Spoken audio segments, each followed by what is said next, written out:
Hi, welcome back to the Happy Place Garden. I'm Melinda, and I thought today I would take you on a tour of the front of our property. So kind of the winter garden tour part 2. And this front area, I don't do much up here at all. There's a lot of, we're on 5 acres, and so there's a lot of acreage up here, and it was already planted and kind of established before we bought the property, and we don't do much up here. So I was going to take you though on a tour and kind of show you what is here and what our plans are for potentially this year or in future years to come with what we're going to do with this part of the garden. We took out a wood fence that was there and put in about a 55 arborvitae, and also had the riverwalk wall put in and kind of landscaped up here. And also have the gates, and it's wired for lighting, but we don't have the power up to the front yet. So we're going to work on that, I think, this year. This is some cotoneaster that I planted that just grows so fast. And now we have blackberry in there and thistle, and it's just a big old eyesore. So I'm going to have to remove that this year. This was some fill dirt that we got delivered just last year. And you can see in just 1 year's time how much grass and weeds have grown up on it. So we need to get this kind of moved and the dirt put somewhere else. A nice big grass open area. This is I think it's an Asian plum tree, excuse me, and it's a little diseased and kind of at the end of its life, but we've already got some growth, some spring growth coming. We're gonna get some flowers on it next couple months, so we'll most likely get some more fruit depending on when it blooms and what the weather's like, and if we've got some pollinators. And along the fence line we've got a couple pears, an Asian pear, some cherry, and this poor little tree in the middle here is a peach tree. Have no idea of any of these fruit trees, what varieties they are, but this little peach tree does amazing. We get so much fruit on it. Even though it's like the Charlie Brown peach tree, it does super well. And you can see we've got some blossoms that are starting to bud out. So it's got some really pretty pink blooms on it when it blooms. Got a blackberry down there, got to take care of. And an old rhododendron that was here. And then these giant apple trees. Have no idea the variety, and you can see all the water shoots. We had them pruned hard a couple years ago, and they sent up all those huge water shoots, and we didn't get any fruit. The fruit is all diseased and everything when we get it anyway, so I don't really worry about them. We just keep them here because they're ornamental, and I honestly don't know much about fruit trees and how to take care of them and spray them and prune them and that kind of thing, learning. But you can see here on the trunk, there's tons of borer holes all over. So, and I have no idea what makes those. Maybe you guys do, can comment below and let me know. But I hate to just take them out. Because they're so pretty. You get the apple blossoms on them and all the leaves. And if we did take them out, there really wouldn't be much else here. As you can see, it's just big kind of grass area. And then over here, there's a cherry, which the deer eat most of that, also along the fence line. And this is another plum, which it's got the burgundy skin or red skin and red flesh, and they're really tasty. I like them a lot. And there's some buds there. And that tree there is a type of maple. I forget what the name is. It looks like we lost a branch up in there. We had that horrible ice and snowstorm that lost a lot of branches. And there's the neighbor's chickens. That's lovely. Can you guys see those over there?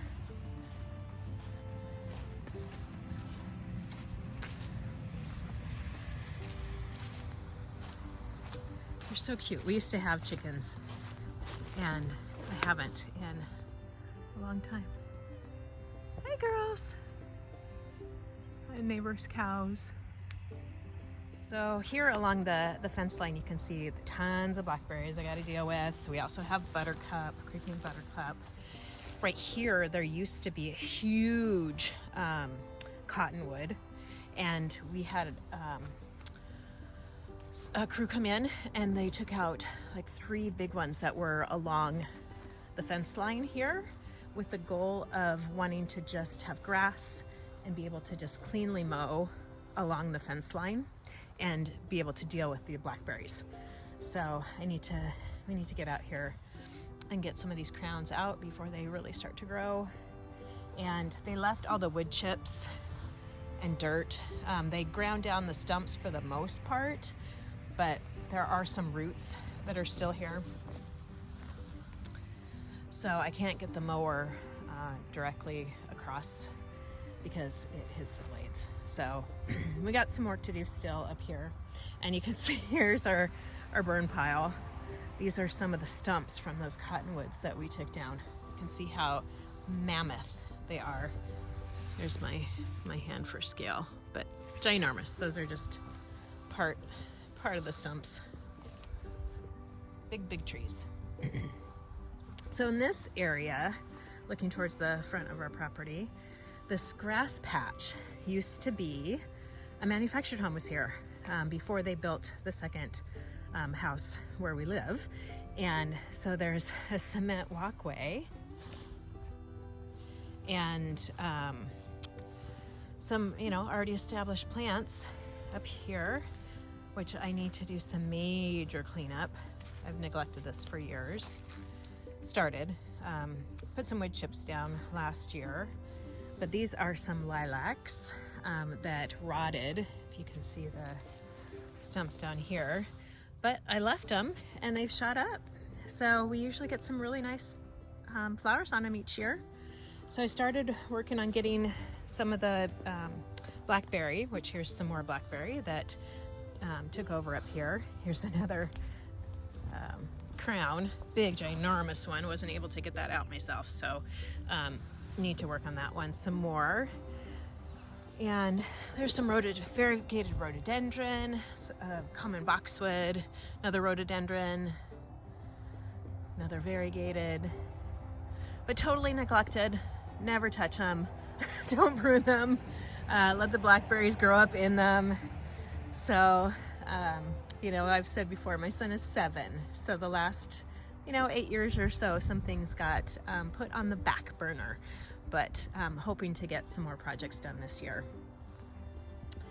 And I mentioned before, getting the power. It'll probably come.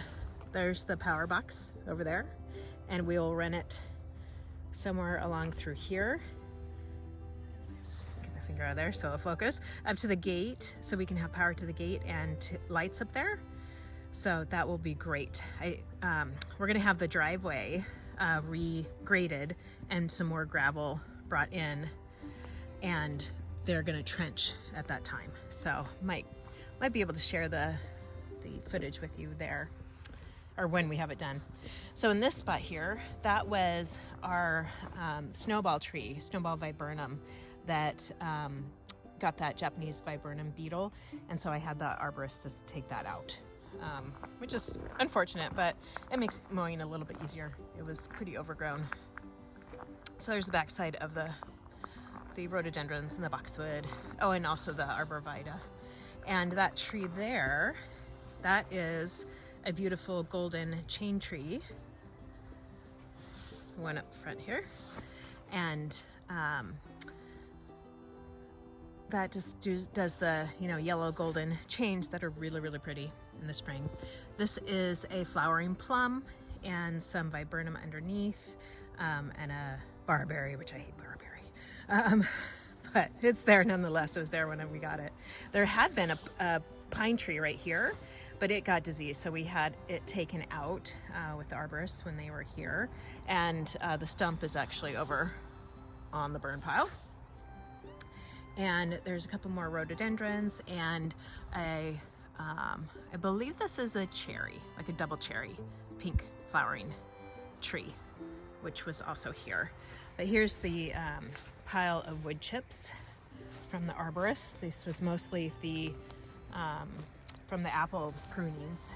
So it was a huge pile, but down to a little bit, which is on our gravel driveway. So I got to clean that up before the gravel guy comes to take care of our driveway. And here is our shop. And there's some cedar trees over here. We had those limbed up, so they're looking good. And the rest of the cotton woods were taken out from over here. There was another ginormous one right there.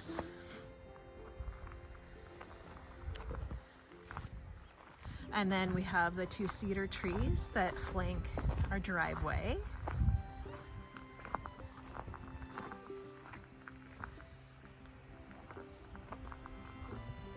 And this is that easement between the properties. It's supposed to be about 10 feet, maybe a little bit more, but it is filled with blackberry and other little trees.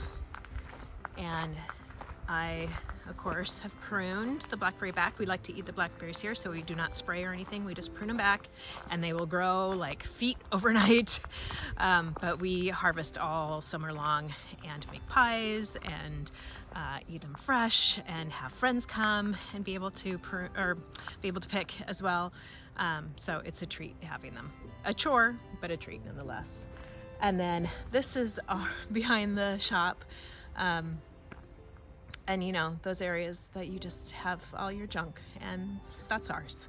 So a couple more cedar trees back here. This is a vine maple, and just some sword fern underneath. This year I planted some daffodil that are already popping their little heads up there. So that should be pretty. And then this area is our pasture, which I did a video the other day on removing blackberries underneath that tree. Got some more blackberry removal to do. But we have a barn, which we don't have any animals, but the barn was here when we got it. And the house. This is also another chore we plan on doing this year.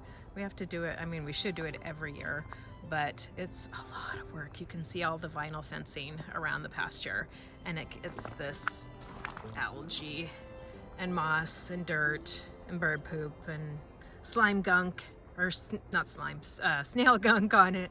And we need to wash that, use some 30-second miracle, get that all clean. Just add it to the list. There's also another task that's been on my to-do for several years, is getting these gate panels cleaned off, get all this old flaky paint taken care of, and respray them. So I don't know if it's going to be worth it or not, because it's just, the paint is just kind of flaking off. If you have a great way of taking care of that, other than having somebody sandblast it, let me know. Comment down below. Thanks. So here we are in our pasture, and I'm going to take you over the fence line. We've got a hemlock tree here that has some blackberry underneath. Surprise, surprise, right? And it also has some stinging nettle, which is not my favorite thing to weed. Don't know about you. But lots of clean out underneath here. Got some other weeds and things. So it needs a clean out. And there's an alder on the neighbor's property that is older, kind of diseased, has dropped a ton of branches always into our yard. So there's a pile of them right here. More damage from that snow and ice storm. And this, I think, was an old goat enclosure that was here. So the roof is now rotted out. And it was overrun with blackberries, which we cleaned out last year, but did not spray, did not get the root balls or the crowns out. So you can see how much has come back this year. If I can find a picture. I will pop it in so you can see the kind of the before and after.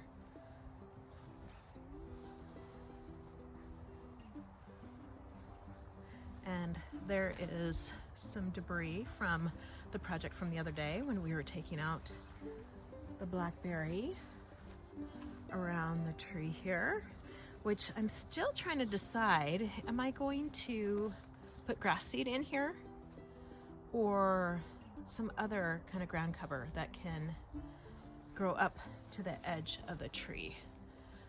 So I'm thinking about that. If you have ideas, please share them down below. That would be great. And coming around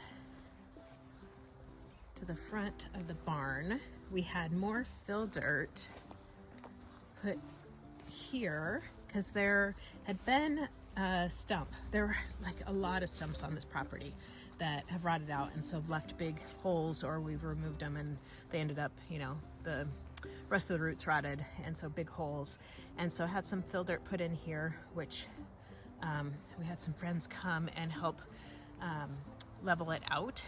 And so I threw some grass seed down, but it's this fill dirt. If you look closely, it's kind of mostly sand. So the grass, well, I guess you can see a little bit of it. It's coming up from the seed that I threw down in the fall. So that's promising. Maybe we'll get, I'll get some more, put it down once we get some warmer weather. We're still in the 40s, you know, for grass that would need closer to 60 degree for the soil. So there's our barn. And another couple cedar trees, more blackberry along the fence line. And we have a little fire pit out here, which like for 4th of July and stuff, we'll come out here, and we've had potlucks where we've got power to the barn, and so we've set up you know, tables and stuff to have the food, and then everybody sits around the fire and visit and everything. So it's fun. So that's pretty much it for the pasture. We don't do much in here, but lots of mowing. It takes, on our 60-inch deck, 0 radius lawnmower, it takes about 45 minutes to an hour to do this. Another nice feature with having this much flat acreage is when I have my garden group over and we do our plant swap, we have parking where people can park all the way along here and all the way up here. So it's really great to have this much area to park. And last year we had it almost filled up. It was fantastic. We had quite the turnout, which was great. It was a lot of fun. So thanks for joining me. I hope you enjoyed the tour, and hopefully we'll do another one in a month or so, and you can see the progress with spring ahead. So take care. Have a great day. Thanks for watching. Bye-bye.